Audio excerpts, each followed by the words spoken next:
सभी को जय मसीह की मेरे प्रियो। आशा करता हूँ कि आप अच्छे होंगे और परमेश्वर में दिन प्रतिदिन मजबूती से मजबूती की ओर बढ़ रहे होंगे। आज आपकी आत्मा को उन्नत करने के लिए मैं एक बहुत अच्छी गवाही लेकर के आया हूँ और मैं ये विश्वास करता हूँ आज की ये गवाही आपके विश्वास को मजबूत करेगी, आपको परमेश्वर में मजबूत करेगी, आपको हियाव देगी कि किस रीति से परमेश्वर अपने लोगों को बचाता है। ये महाराष्ट्र के गढ़चिरौली जगह की गवाही है जो कि नक्सलवादी के लिए बहुत अच्छी तरीके से जाना जाता है। वहाँ पे नक्सलवाद बहुत ज़्यादा है और ये काफ़ी समय पुरानी बात है। वहाँ पे एक प्रभु के दास सेवकाई कर रहे थे और उनके द्वारा एक बहन को प्रभु का सुसमाचार सुनाया गया और वह बहन प्रभु के ऊपर विश्वास करते हुए आगे आई।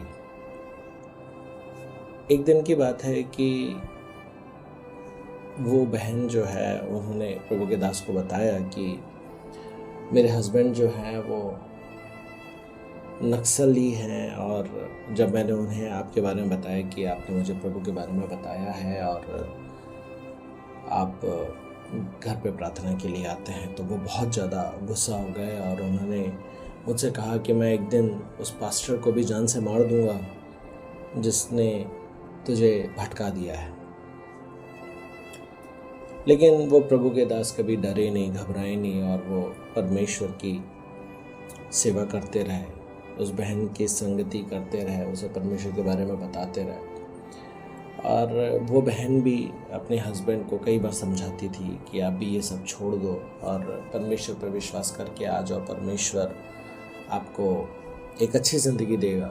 लेकिन वो भाई कभी भी उस बहन की बात नहीं माना और वो हमेशा यही बोलता था कि मैं उस प्रभु के दास को ख़त्म कर दूँगा।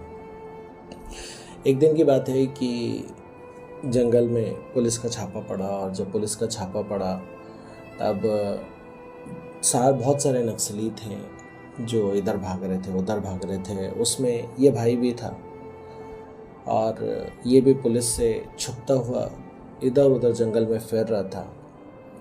तभी अचानक से उसे समझ आया, याद आया कि मेरी पत्नी हमेशा बोलते रहती है कि जब भी आप कभी किसी प्रकार की मुसीबत में पड़ जाओ, प्रभु यीशु मसीह को याद जरूर करना और वो ज़रूर से आपको बचा लेंगे। और वो दिन था जब पुलिस का छापा पड़ा था वहाँ पे और वो उसे ढूंढ रही थी और वो उसी के आसपास ही थी। ये भाई जो है कुछ झाड़ियों के पीछे छिपा हुआ था और ये बहुत ही ध्यान से समझ पा रहा था, कान से सुन पा रहा था कि पुलिस वाले जो हैं उसके पास आ रहे हैं, क्योंकि वहाँ पे सूखे पत्ते थे और सूखे पत्तों के ऊपर जब वो पैर रख के आगे आ रहे थे उसे पता चल रहा था आहट के माध्यम से कि पुलिस वाले मेरे पास पहुँच गए, एकदम करीब आ गए थे। और वो प्रभु को याद कर रहा था और उस वक्त वो यही बोल रहा था कि प्रभु यदि आज तू मुझे बचा लेगा तो मैं अपनी ज़िंदगी तुझे समर्पित कर दूँगा। परमेश्वर को याद ही कर रहा था। इतने में किसी और पुलिस वाले ने आवाज़ लगाई और वो सारे के सारे पुलिस वाले जो थे वहाँ से चले गए और वो भाई जो है बच गया। तब उस भाई ने यकीन किया कि सच में प्रभु यीशु मसीह बहुत ही चमत्कारी है और किस रीति से प्रभु अपने लोगों को बचाता है। सो मेरे प्रियो, इस तरीके से वो नक्सलवादी भाई जो है बच गया और उसके बाद उसने अपना ये गवाही अपनी पत्नी को बताई कि कैसे परमेश्वर ने मुझे बचाया है। और वो दोनों पति पत्नी उस प्रभु के दास के पास में आए और प्रभु का दास जो है उस भाई को परमेश्वर का संदेश दिया और उसको बताया कि संदेश देने के बाद आपको सरेंडर कर देना चाहिए। और इस भाई ने पुलिस में जाकर के सरेंडर कर दिया। पुलिस के सामने नहीं, उस भाई ने कलेक्टर के सामने जाकर के सरेंडर कर दिया। और जब कलेक्टर के सामने जाकर उन्होंने सरेंडर किया, सबसे पहले तो उस भाई को देख करके कलेक्टर को यकीन ही नहीं हुआ कि ये नक्सली हो सकता है, इसलिए उसको बंदूक दी गई। वो आदमी जो था बिल्कुल अनपढ़ था, उसको पढ़ाई लिखाई नहीं आती थी, लेकिन जब उसको बंदूक दी गई उसने बंदूक के अंदर गोली डाली, उसको लोड किया और उसने शॉट लगाया। वो एकदम एक्यूरेट शॉट लगा। और जब कलेक्टर ने इस चीज़ को देखा वो भी शॉक्ड था कि ये क्या है।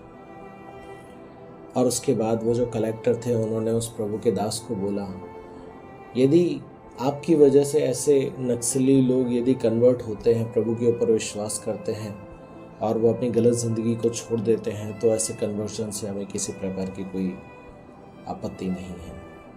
मेरे प्रियो, परमेश्वर ज़िंदगी बदलने के लिए आया। जिस रीति से उस नक्सली भाई की ज़िंदगी परमेश्वर ने बदल दी, मैं विश्वास करता हूँ आपकी ज़िंदगी में भी कोई भी दिक्कत क्यों ना हो, वो परमेश्वर आपकी ज़िंदगी को भी बदल करके रख देगा। बस आप उसके ऊपर विश्वास करें और अपने जीवन को उस परमेश्वर के हाथों में समर्पित करें।